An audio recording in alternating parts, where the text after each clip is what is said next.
नारद मुनि भगवान श्री राम के द्वार पर पहुँचे। एक बार की बात है, वीणा बजाते हुए नारद मुनि भगवान श्री राम के द्वार पर पहुँचे। नारायण नारायण। नारद जी ने देखा कि द्वार पर हनुमान जी पहरा दे रहे हैं। हनुमान जी ने पूछा, नारद मुनि कहाँ जा रहे हो?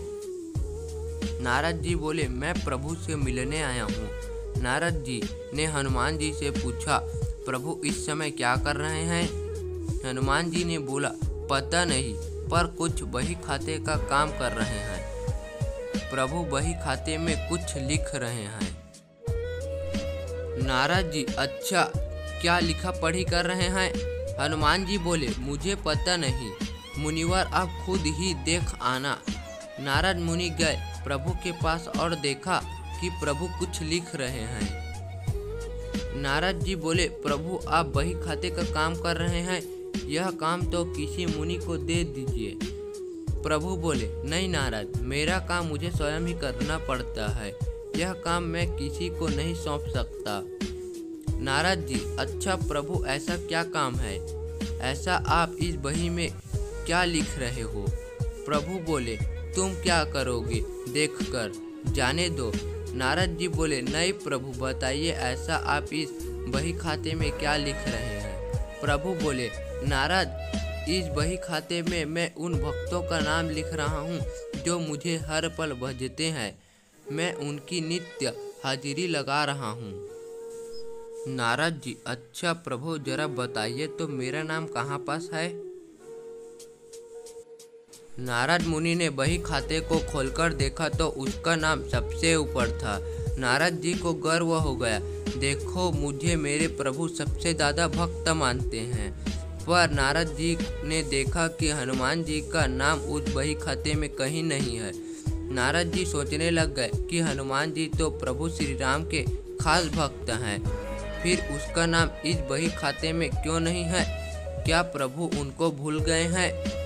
नारद मुनि आए हनुमान जी के पास, बोले, हनुमान, प्रभु के बही खाते में उन सभी भक्तों के नाम है जो नित्य प्रभु को भजते हैं, पर आपका नाम उसमें कहीं नहीं है।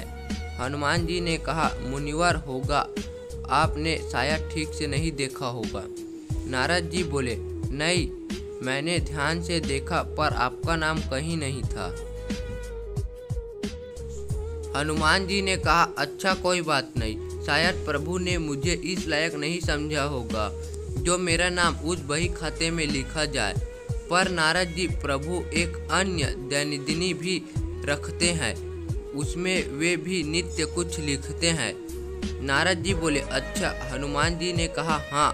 नारद जी फिर गए प्रभु श्री राम के पास और बोले, सुना है कि आप अपने अलग से दैनंदिनी भी रखते हैं, उसमें आप क्या लिखते हैं? प्रभु श्री राम बोले, हाँ, पर वो तुम्हारे काम की नहीं। नारद जी, प्रभु बताइए, मैं देखना चाहता हूँ कि आप उसमें क्या लिखते हैं। प्रभु मुस्कुराए और बोले, मुनिवर, मैं इसमें उन भक्तों के नाम लिखता हूँ जिनको मैं नित्य भजता हूँ। नारद जी ने डायरी खोलकर देखा तो उसमें हनुमान जी का नाम सबसे ऊपर था। यह देख नारद जी का अभिमान टूट गया। कहने का तात्पर्य यह है कि जो भगवान को सिर्फ जीवा से भजते हैं उनको प्रभु अपना भक्त मानते हैं, और जो हृदय से भजते हैं उन भक्तों के वे स्वयं ही भक्त हो जाते हैं। ऐसे भक्तों को प्रभु अपने हृदय रूपी विशेष सूची में रखते हैं। यह कहानी आपको कैसा लगा? अच्छा लगा तो लाइक, सब्सक्राइब, शेयर जरूर करें।